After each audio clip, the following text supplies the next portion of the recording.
afternoon. I'm still trying to get used to this afternoon thing. I'm so used to doing these interviews late at night that this is a really, really odd feeling for me, but I'm getting used to it. And I'm actually enjoying it. I love seeing a different audience during the day. A lot of folks who couldn't stay up until midnight or 10 p.m. or whatever time I happen to do the interviews in the past. So I appreciate you all being here. We've got a really, really exciting discussion ahead of us today. And again, I apologize for the weirdness of camera angle versus where I have to look to be able to have an interaction with my guest. But this is a temporary setup because of the radon gas stuff I've got going on in my basement studio. I can't be down there until we get that resolved. So for the short term, I'll be up here in my office doing these programs. And again, this weird camera thing, I've been trying to figure out a better way to do it. I haven't come up with the solution yet, but I will, or I'll be back in the studio in the basement. One of those two things is going to happen soon, I promise. So again, welcome to everybody. We have a great discussion ahead of us. Now, you've probably heard of Rolling Hills Asylum in East Bethany, New York, out kind of Buffalo, Rochester area, Western New York, if you're not familiar with New York State. It's a beautiful part of the country. It's a great part of the state, and Rolling Hills is a true gem of a location, particularly if you're interested in paranormal activity, but also if you're just interested in history. This place has a wonderful history.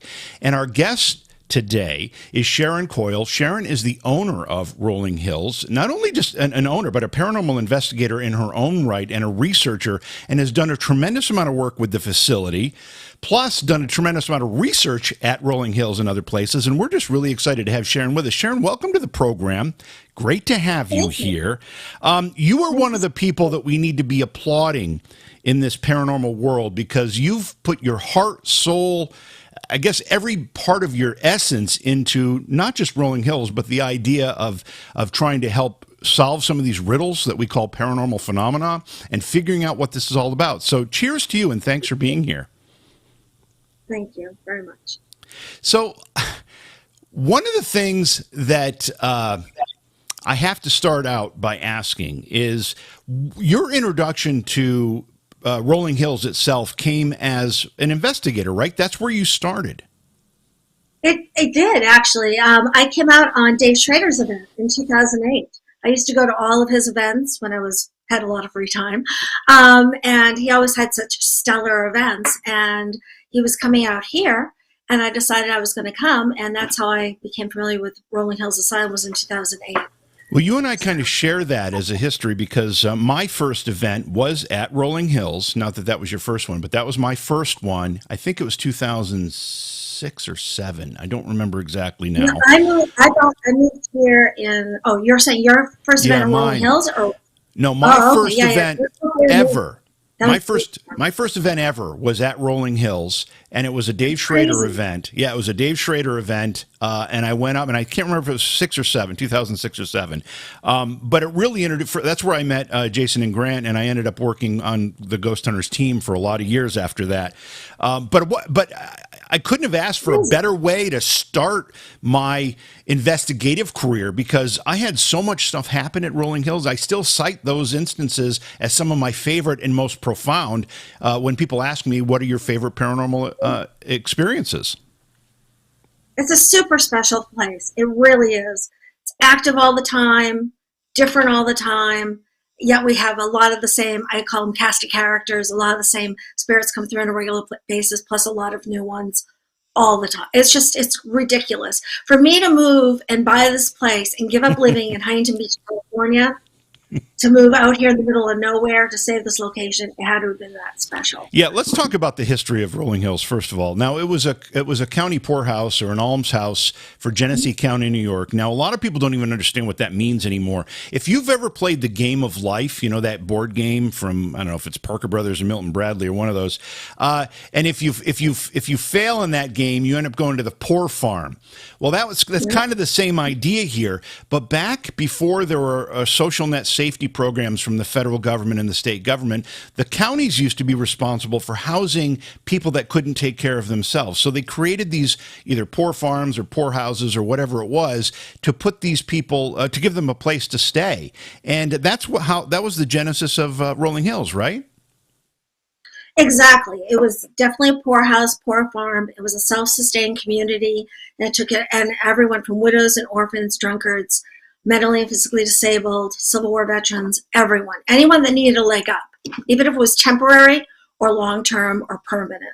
Yeah, and it's funny because I think somewhere along the way, I don't know if you posted it somewhere or I saw it in some other format, but there was a list of things that would basically qualify you or maybe even require you to be housed at a place like Rolling Hills. And some of the quote unquote ailments or maladies that would force you to go to one of these institutions today, we look at it and say, wow, that's really, really bizarre. I mean, they had a lot of really, really strange things that they used to use as justification for sending folks to either the poorhouse or the almshouse, right?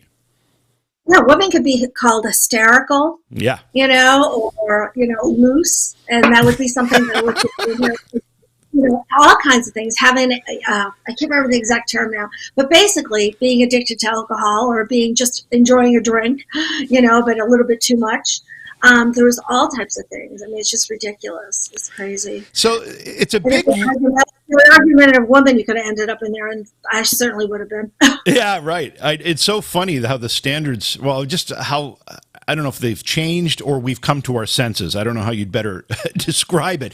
But there's a lot of distance, Sharon, between visiting Rolling Hills at a Dave Schrader event and investigating and then actually buying this. Talk us through what happened. I can't, to this day, it blows me away. I don't even know how I got here, to be honest with you. I remember coming out, great nights. It was unbelievable.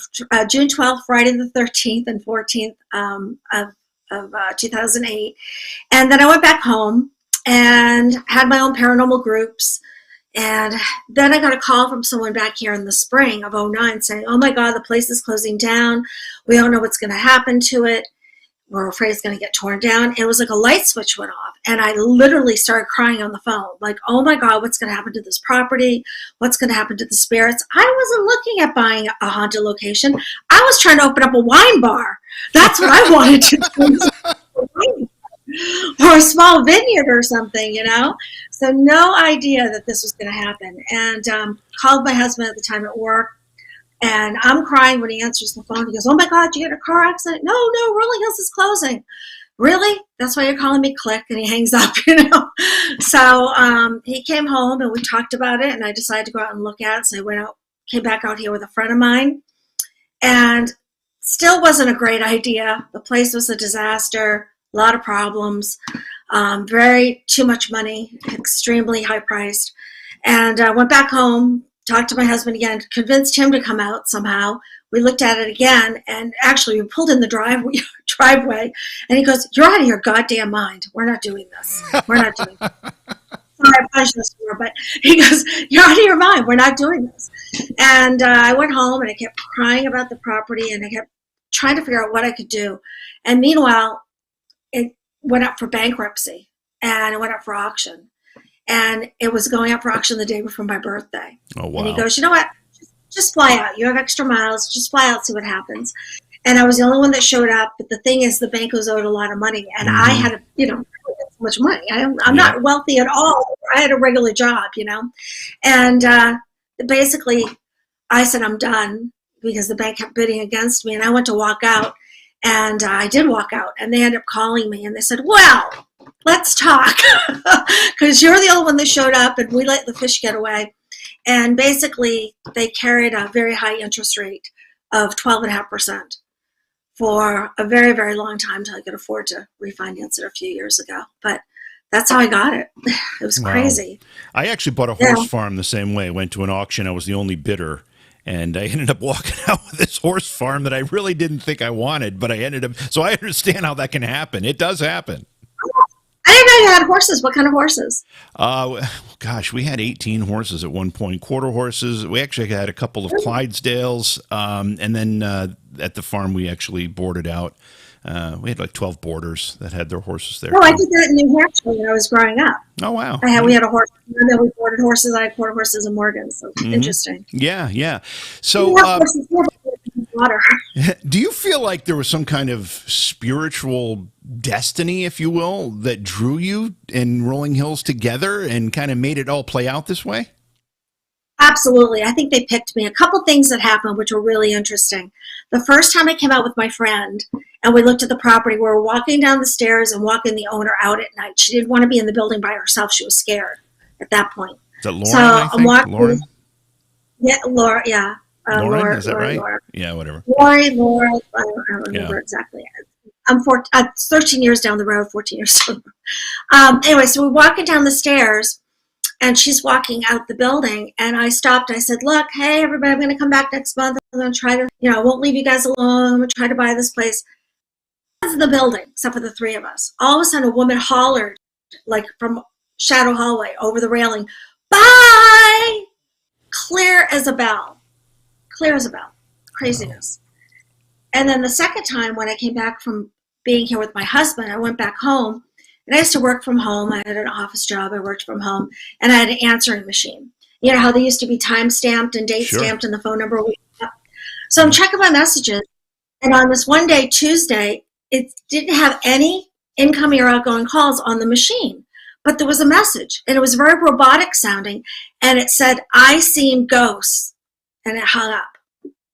That's weird. And I couldn't record it still. And I called Verizon. I wanted to run a trace. They said they couldn't run a trace without a police report.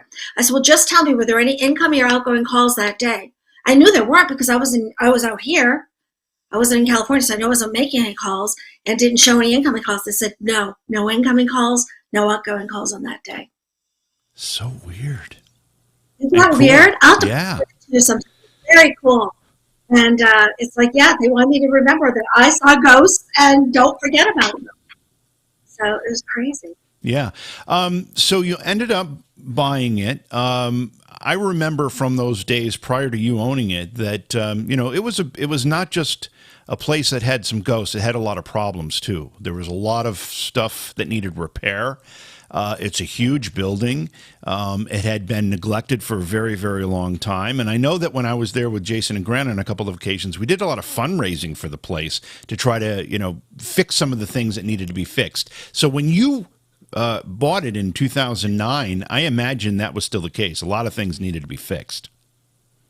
Yeah, then and now. I mean, it's just an old building and nobody ever did any work on it. And I've been trying to do it all by myself for 13 years with no help from anybody. The only thing that I get help from are the ticket sales. I wasn't getting any help at all from the county, the state, fundraisers, nothing.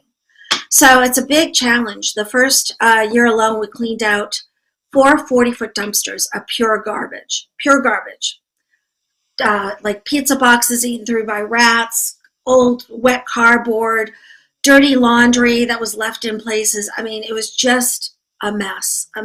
Nothing went out that I could use, which, unfortunately there wasn't a lot that was salvageable, but the first year alone. And then I had a roofer come out from Massachusetts. A friend of mine introduced him to me, and he was kind enough to come out the first year, I guess it was, and he helped repair the slate roof, which is the building that you're looking at right now on the infirmary, and tighten up the cupola and stuff. That must have been not too long after that. No, that was a long time ago because I could see the markers. But yeah, so he helped with that. And it's a never ending battle. I mean, and because it's not fenced in, and I didn't have internet out here until like about 2 years ago, we couldn't get a lot of good cameras up. The camera situation was bad, and we were getting broken into a lot. People were breaking windows. Now we have a really good camera system up, and it doesn't happen as much anymore. Usually people, if they're trespassing, we catch them before they can get to the building. Well, that's good. That's one of the problems we have with a lot of what we'll call paranormal hotspots is that people think that for some reason they can just bust into them and investigate and sometimes worse, do damage, whatever it happens to be. And that's not the case. These are generally owned by somebody who cares and loves for them, and you need to respect them. So we certainly discourage any of that kind of behavior, but I'm sure you dealt with a lot of it, Sharon. Well, I live on property too. And so it would be really unsettling. I'd wake up and there'd be people in my front yard of my house, which is between me and children, having a picnic. Like, what? The park is like, the park is 50 yards away. Go to the park. This isn't public property, you know? Yeah. And it's just crazy stuff. Yeah, just because you see it on TV on a show, whether it's a ghost show or other show, that doesn't mean it's open. You know, it's just available to you to use as you feel. There's still people that own these places generally. Bringing like the barbecue and literally barbecuing. I'm like, what the? I don't know. Thank God I didn't walk out to feed the cat in my t-shirt and underwear. They would have thrown up. So let's talk a little bit about some of the activity, I guess we'll call it, that you've experienced at Rolling Hills. And I know you've got a lot of folks who have visited that have shared their experiences too, but your personal experiences, obviously you've had a lot. You've been there not just as an investigator, but as owning it for all these years. I'm sure you've seen all sorts of things. Oh, it's the stuff that happens. It changes so much, and it's so crazy. And I mean, I people always say, "What's your favorite thing that happened?" I can't have a favorite thing, but it happened from the very first day I walked in there after buying the property to yesterday when I was up there working with the electrician. I mean, it's stuff happens all the time. You hear disembodied voices. You'll hear music, giggling, footsteps, doors opening and closing, full-on apparitions where people and me have seen what we thought were real people in the building, and we turn the corner and there's no one there. Just craziness. I remember going in with a state trooper once because we had a break-in. Oh my God, it was so freaking funny. And we had the screaming lady. You know how she's very loud and far away, and he's in there and he's walking through doing a walkthrough with me, and he hears the screaming lady, and I didn't say anything because I didn't know if he heard her or not, and they already think I'm nuts, right? So I didn't say anything. All of a sudden he goes, "Did you hear that?" I'm like, "Yeah." He goes, "It came from over there." I'm like, "Yeah, it's okay. It's just a screaming lady." And I went to keep walking. He goes, "What? Don't you think we should go see if it's somebody?" I'm like, "No, it's a disembodied voice. It's fine. You're okay." And he had his hand on his gun, and it was like hilarious. It was just so freaking funny. But yeah, disembodied voices, full-on apparition. One of my girls during October actually was rounding the corner, and up right in front of her walked this woman with a white shirt on, white pants. Her hair was hanging down in front of her face.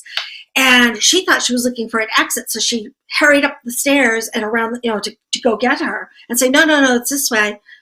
There was no one there. It was a dead end. All three doors at the end were locked, so there's no place for her to go. Wow! It just disappeared in front of her. So, and then we use spirit boxes and the Phasma boxes a lot.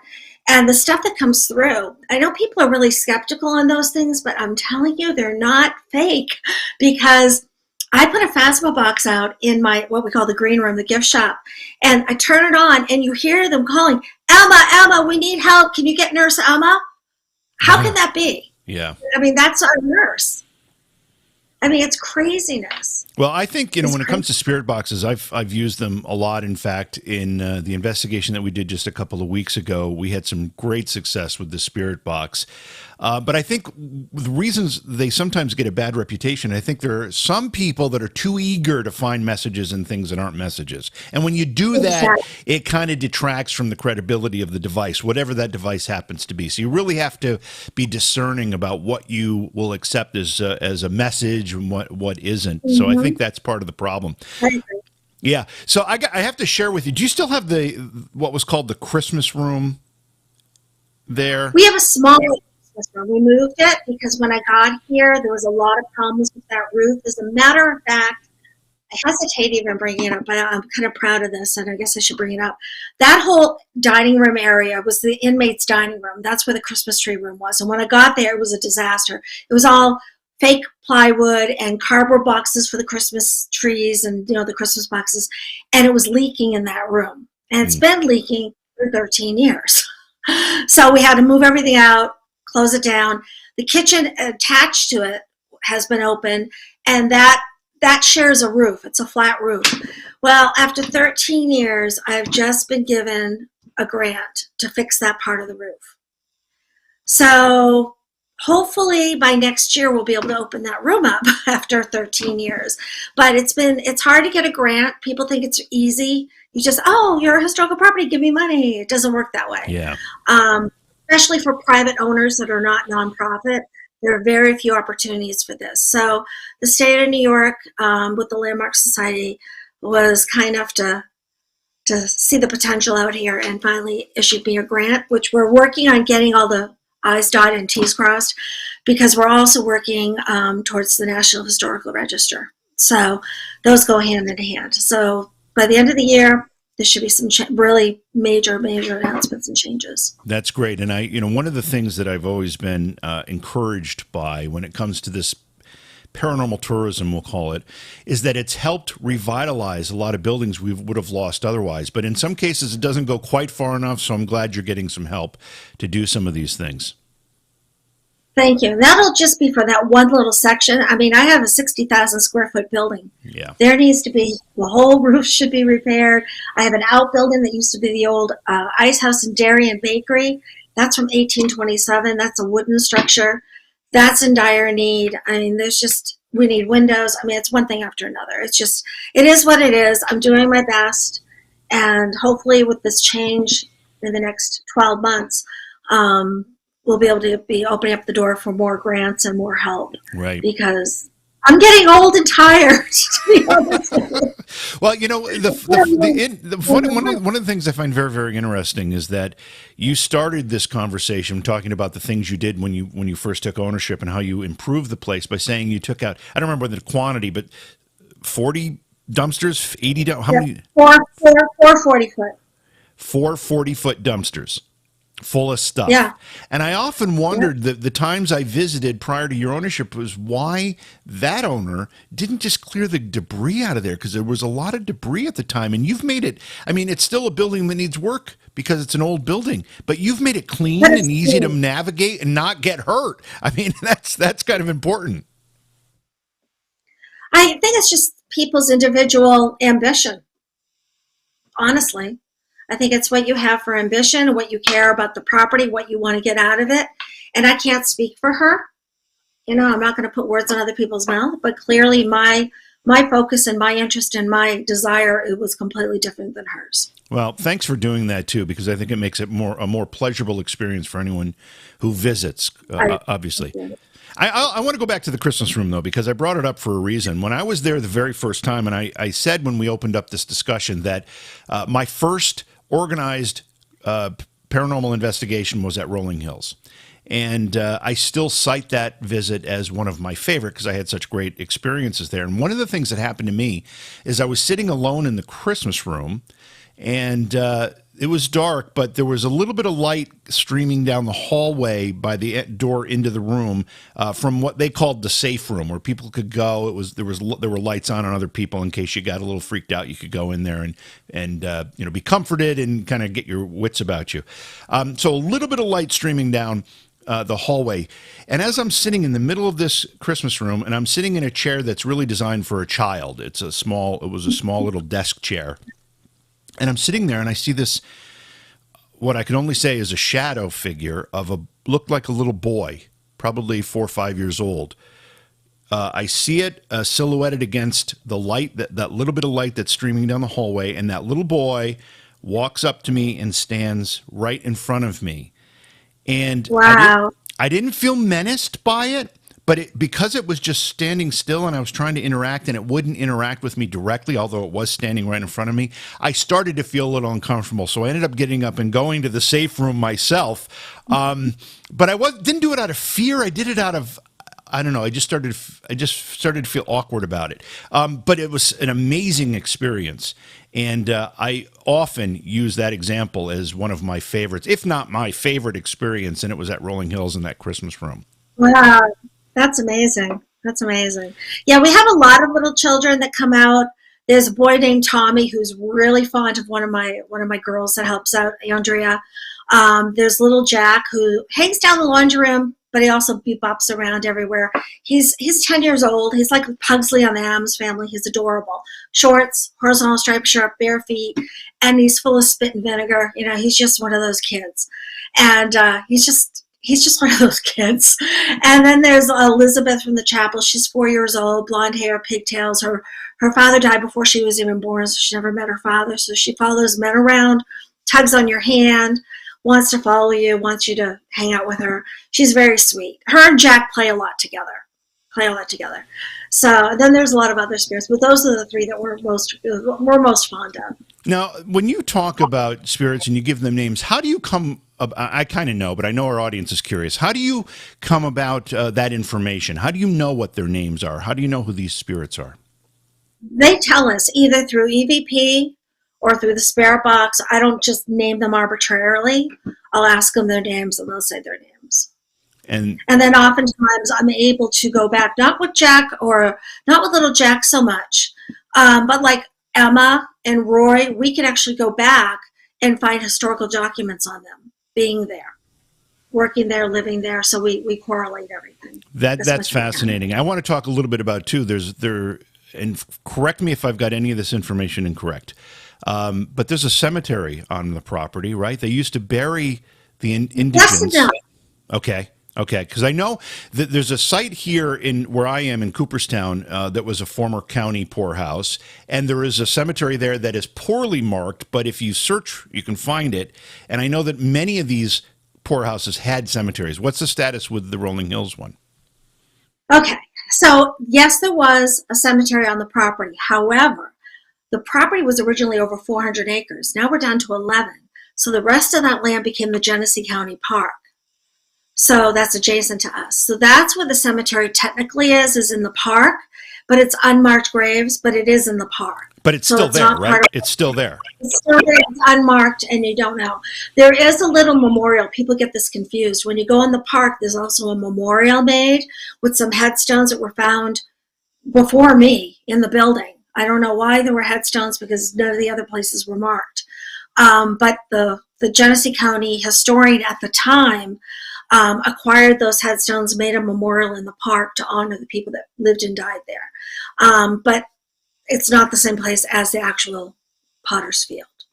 And again, these are the graves of people who lived at the poorhouse, couldn't afford obviously a real funeral or whatever it happens to be, and they were interred there.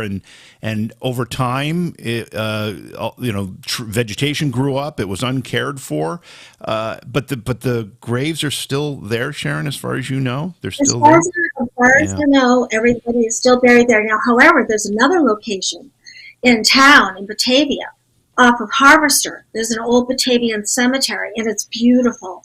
Arborists plant trees in there, and there's beautiful stones and everything. There's one section in there that has a section of the poorhouse in there as well. It's a blank field. It's very small. I'm looking around my room right now. It's probably, I would say, maybe 40 by 40 or 50 by 50, I'm guessing. I don't know. And actually, there are 2 or 3 small flat stones there, but the rest are unmarked. One flat stone is where Roy is buried, our 7.5-foot shadow man. He's actually physically buried there because his family had money, so they paid for him to be put into a cemetery. But when I talked to the cemetery master of that old Batavian cemetery, he told me that the people from the poorhouse are buried 10 to 14 deep over there. When you say one 10 to 14, oh, you're so stacked. Stacked. Wow. So a real pauper's grave. Yeah. Wow. You talk about Rory, this, would you say 7.5-foot shadow person? Yeah. Roy. I grabbed Roy. Is that the name? Roy. Yeah. I grabbed some photos off of your, off the Rolling Hills website, which I encourage folks to go to, rollinghillsasylum.com. I don't know if this is Roy or not, but these are some pretty cool images that you captured, I think, personally. Can you tell us about it? I'm going to throw this one up here, and then we have a zoomed version of this. Oh, the one way down the hall. Yeah, that was so long ago. But yeah, I'm imagining that's who that is because he was so big. It was a very strange photo.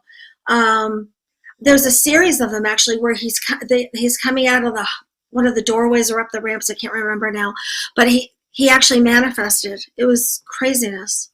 Yeah, and when I look at this, though, I mean, you know far better than I do, but I almost see kind of a cryptid type creature there, given the length of the arms. It does look that way, and maybe that's what that is. Because now going forward, that was way in the beginning. That must have been a year or two in, so that we're going back in my memory. But it does look very cryptic. You're right, and we actually do have aliens in the building. I have a full-on picture that I took of a gray alien, and then we have another one that a friend of mine took from outside the building. That is in a window, and it's definitely gray, big eyes, no mistaking it. The window is 15 or 18 feet off the ground. There was nobody in the building at the time. It was broad daylight. We were outside working, and we were taking pictures of people working, and it was right in the window, and there's nothing behind it. I mean, it's 15 feet off the ground. So we've had gray aliens in the building. I've got to address Rebecca Foster is in the chat room, and of course Rebecca is my partner along with Britt Griffith on this paranormal reality TV project. And Rebecca is saying, "Oh my God, when are we going?" So I've been talking to Sharon. We're going to work it out. We're going to make this happen because we have to get there. In addition to a lot of photographic evidence, Sharon, I call it evidence, but it's just really it's just documentation of experiences. One of the things that I also caught at Rolling Hills, which is one of the best, was an EVP. And I know you've gotten a lot of EVPs there as well. Mm-hmm. Can I tell you about this one story? It's a little long, but you might find it interesting. Sure. So we were, I got to remember how this started. So I came into the building. It was probably a few Christmases ago, probably 8 Christmases ago. And it was like right before Christmas. And I go up the what we call the volunteer stairs. On the first floor, there's 3 chairs. I always sit there doing an EVP session. So I'm in there thanking him for a great year, wishing a Merry Christmas, singing a Christmas song out of tune, the whole 9 yards. All of a sudden from above me on Shadow Hallway. Now, no one's in the building. It's 4 o'clock in the afternoon. No one's on the property but me. I'm hearing bam on the ceiling above me. Bam. Bam, but it was coming from the solarium and coming down towards me, but above me. And it was vibrating the ceiling. I'm like, what the hell? I'm like, my first thought is someone broke in. It sounds like a guy with a sledgehammer hitting the floor. I'm like, oh crap, how am I going to get out of here? You never let the killer, let the killer know that you know that they're there, kind of thing. So I'm like, oh, well, I guess I'll just go make the cookies, wrap the presents. I don't know what the hell I said. Walk down the stairs, still recording. Now it's right above me in the staircase. Boom, boom, boom, right? So I'm out the door. I'm like, oh my God, tell you the truth. Sharon's a little freaked out. I'm still recording. So at the time, I called a friend of mine who was a federal marshal who has since passed away, but he called him. I said, Jason, can you come out? I think someone broke in the building. He goes, okay, call Julie and we'll beat you out there. So they came out and he goes, well, let me hear it. And so we're playing it. I'm playing it. And Julie goes, it sounds like a guy with a peg leg. I'm like, no. It sounds like a guy with a sledgehammer. You don't know how loud it was. And she used to be she's a nurse, and she used to be a nurse at Cleveland Clinic. So anyways, we go inside, we go through the whole building. Nothing's out of place. Not a chair, not a window, not a teacup, nothing. Till we get up to Shadow Hallway, which is right above where I was sitting.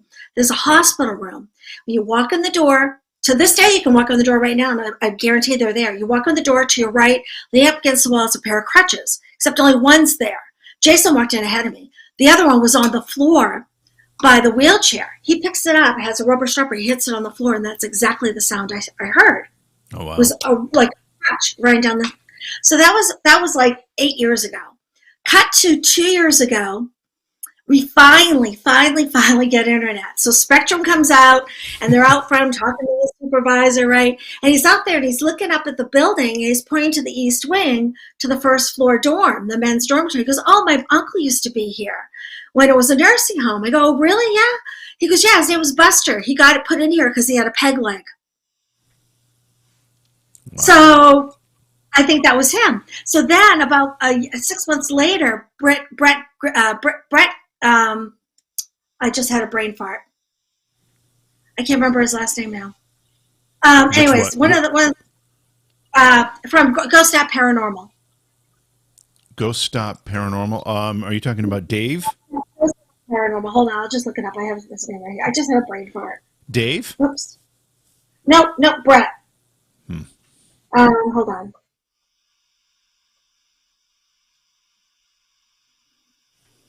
Brett McGinnis. Oh my God, poor guy. He's been here like 5,000 times. I didn't have any coffee this morning. I'm sorry. Brett McGinnis. So anyways, he came out and we were down the first floor east wing, right where the special guy said his uncle was, and we're in another hospital room down there. We're doing EVP sessions. So everyone's doing the asking questions. It was my turn. It was a D60. I go, can you tell me what's different about Buster? Play it back. Peg leg. Oh, wow. So, and then we have a photo. I can't believe I didn't send it to you. And it looks like that he's down the end of the hallway, right behind a friend of mine, broad daylight. Oh, that's amazing. Crazy. Yeah, That is crazy. That is crazy. That spans like 8 years. Wow. And by the way, a lot of folks were introduced to Rolling Hills through Ghost Hunter's first investigation there. And I believe that was the one where Jason and I think maybe it was Steve. I'm not even sure who was with Jason. They had a bad incident. Remember that? Did you see that episode, Sharon? I remember that episode. And you know what? It was fine, but like I was laughing because I never had any bats until about 3 years ago. And now I have we're bat-eating bats. So I got most of them out, and every year I have the exterminator come. But, you know, they can get in the size of a dime. Yeah. These little buggers. They're really difficult. I mean, they're very beneficial animals, and they're kind of misinterpreted. No, they're not. Fair enough. No, they're not. They're rats with wings. Yeah, okay. They're probably true. All right, you've got a lot of stuff going on at Rolling Hills. Talk a little bit about the events you've got maybe specifically have coming up, also the types of things that you generally have throughout the course of the year. Sure. The two that are coming up, the one that is most popular every year is our adult Easter egg hunt. It's crazy. We have about 70 people coming. We have only about 5 tickets left, really. Wow. And we hide 850 eggs through the building. There are tickets in the eggs. I supply about $3,000 worth of gifts. It's all kinds of stuff. Some paranormal equipment, some RHA stuff, a lot of non-paranormal stuff. And so people go out, disperse, get their eggs, come back, and then they put the chits in the baskets. While they're having dinner, we have a catered all-you-can-eat taco bar coming in. I draw all the tickets, and people win all the baskets, and it's everything from like a $30, $40 basket all the way up to something's worth almost $500. Mm-hmm. So it's a big fun thing. And then you have a ghost hunt. So that's the most popular thing that we have going on. And then the end of April, we have Chelsea Gill. She's a psychic medium. We're about a third of the tickets left. So we have probably about 20 tickets left.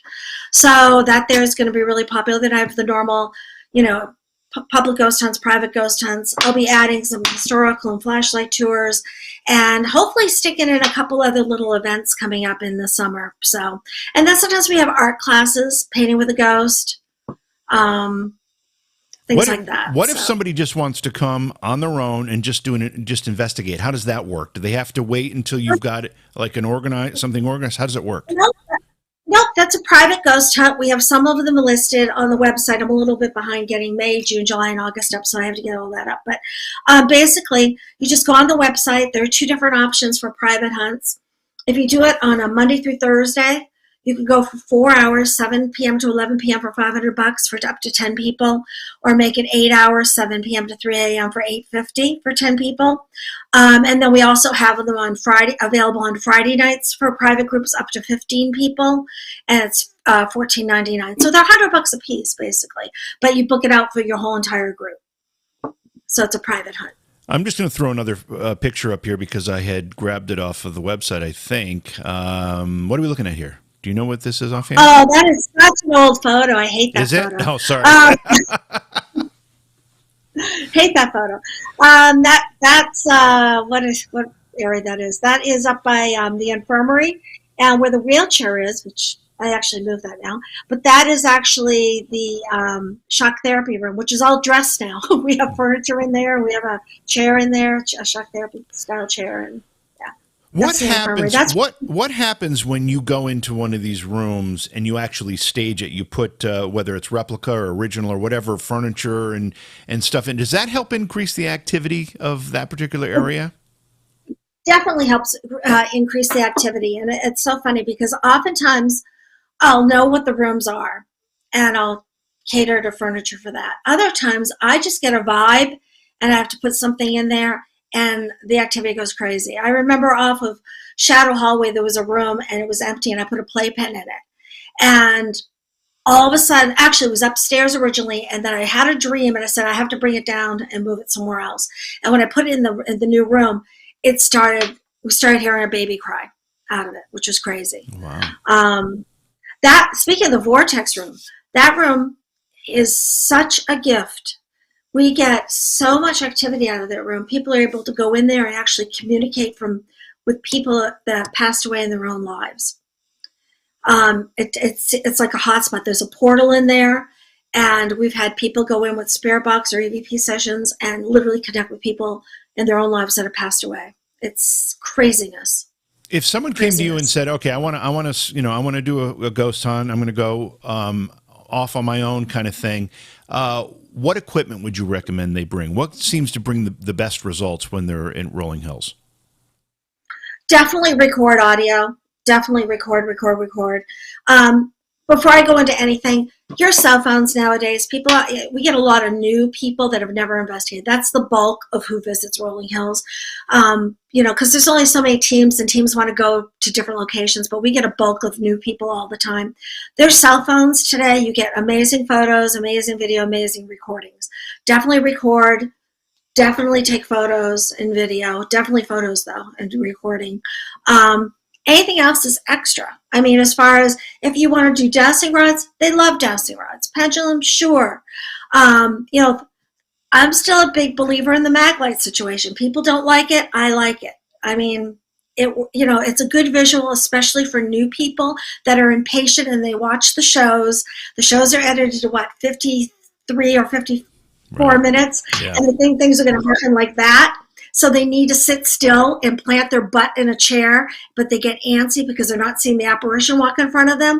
So if they're recording and they have a mag light that's, they can actually start seeing a visual and they have nothing else but that helps them sit still, and then they'll get the activity.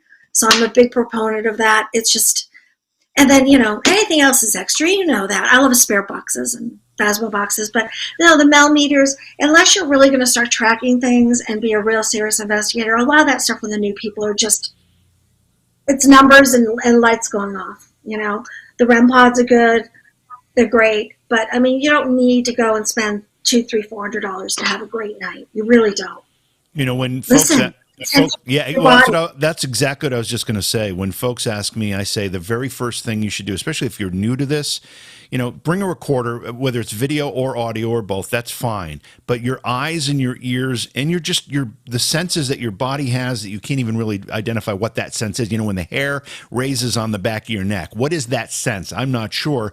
But those things are actually more important, particularly for a new investigator, than any technical gadget. Because if you immerse yourself into some electronic device, there's a good chance you'll miss something right in front of you.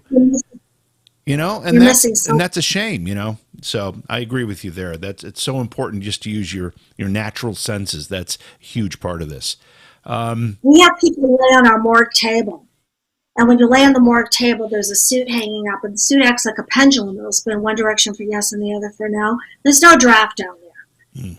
And you can ask questions, and it'll spin. Doc, who is down there all the time. It's really interesting. You lay on the table, you ask for help, tell them that you can't breathe, that you're scared, that you don't want to be there. And oftentimes they'll come over and they'll start feeling for your pulse here, on your wrist, on your femoral artery. If you have an ailment or like a bad knee or an old football injury or something, we tell people don't talk about it. Because what happens is the spirits intuitively know where it is, and they'll start feeling heat on those old injuries, like they're trying to give it Reiki. It's really fascinating. Wow. It's so fascinating. Wow. All right, so what's the darkest, spookiest spot in Rolling Hills? And I only ask because when we come there and we're bringing our investigator Rob, that's where we're going to stick him. I just want to know what it is ahead of time. There's a danger room. The danger room off of, I won't go in there because I think it's spiders, but there's the danger room it's a hole. It's a dark hole. People don't like the tunnel. People don't like up by admin where Emma is and George Fleming is, because it's a narrower, heavier feeling. It's smaller. It's more enclosed. People don't like it up there. Those would be the three places I would say. Perfect. So I'm trying to think of what else. I know what I wanted to talk about. Okay, so you and I have been corresponding as we're trying to set up this opportunity to come out there and investigate. And you've been talking about what's going on next year with the eclipse. You want to mention anything? I mean, you've got a pretty neat thing going on here. Well, I hope so. I haven't really. We're just starting to get going on that. If everyone remembers the 2017 eclipse and how it, had this trajectory through the U.S. and it ended up being really great to see up in like Oregon and Washington. Well, I'm wide open and I'm right directly in the path, and I have 11 and a half acres. So I'm planning on. Hopefully, I got to go. We're working on all the details, so please don't quote me on this. But my plan is to be able to have a bunch of viewing sections out here, or like they did in Oregon, tent availability, camping, and having some huge viewing party out here. And I'm trying to convince you to help me with some other side-on event, which would be great. It'd be really fun to make it a whole great, couple of day weekend thing. So it's going to be a big thing. We're right by the park. We have no city lights. The stars out here are amazing, so we could do even a whole nighttime thing, investigation at night, plus you've got the eclipse during the day. And do you think an event like that, do you think an event like whether it's a solar eclipse or a lunar eclipse, which happens a little more frequently, do you think that changes the energy when it comes to paranormal activity? Do you think it adds to, takes from, makes any difference whatsoever? Any of that stuff? I think it does. I also think when they turned on, what was that CERS? Is it the CERS? Kern? The CERN? Yeah, the CERN. When that happened, that you could feel the difference. Like, I didn't even know what happened. I'm like, something is different in the building. Something is different in the building. You can feel the vibration. Speaking of vibrations, oh my God. So some friends were out the other night. We were doing a private investigation, just the six of us.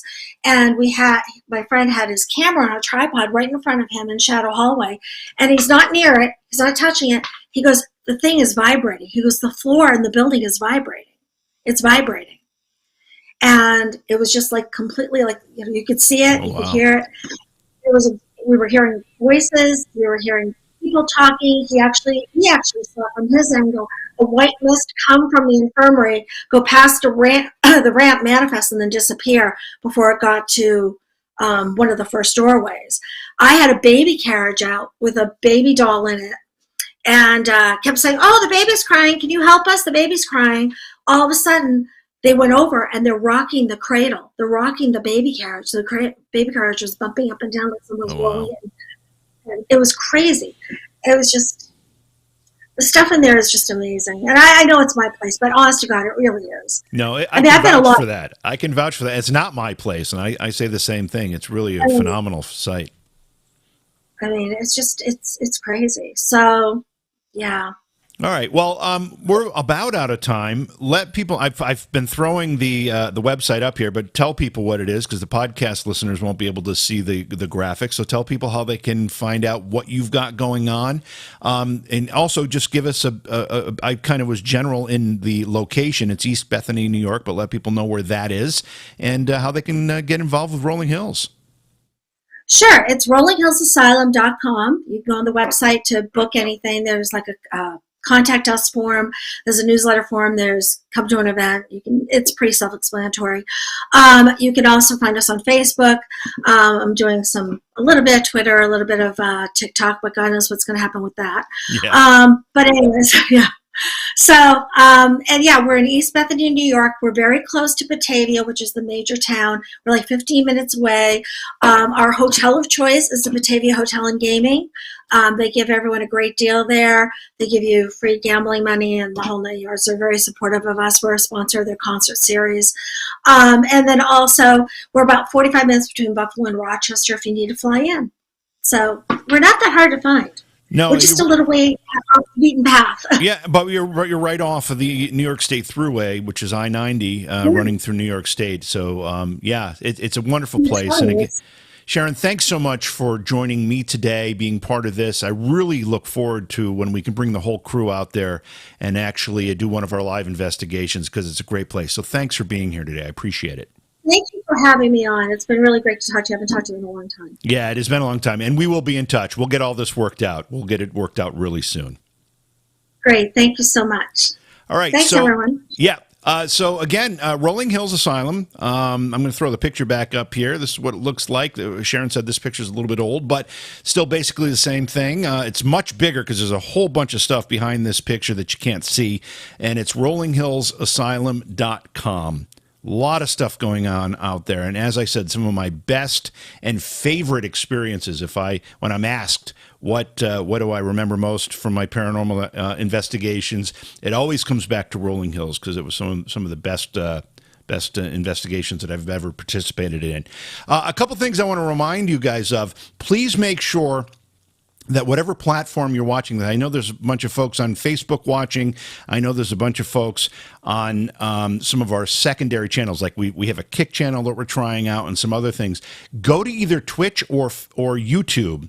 Find Paranormal Reality TV and follow and or subscribe to those two specific places, YouTube or Twitch, because that's going to be the meat and potatoes of what we're doing, particularly when it comes to our live investigations. I know Rebecca Foster, who is obviously a partner of mine in this particular endeavor. She's going to be doing live gallery readings, which she's been doing all along. She does them on Twitch. So you're going to want to be following the Twitch channel if indeed you want to participate in those gallery readings. Again, Twitch or YouTube for the most of the program, which will be the live paranormal investigations, and you can find them by going to either of those places and just searching for Paranormal Reality TV. And having said that, Rebecca's got a gallery reading coming up tonight at 7 p.m., so make sure you join her. Again, that'll be on Twitch, twitch.tv/Paranormal Reality TV. And we have a live investigation coming up in just a couple of weeks. So stay tuned for more details on that. And we'll make sure that that you know when, where, and all that stuff. And it's going to be another great one. We're really, really looking forward to it. So again, thank you to Sharon Coyle for joining us. rollinghillsasylum.com is the website. And I'll see you all next time.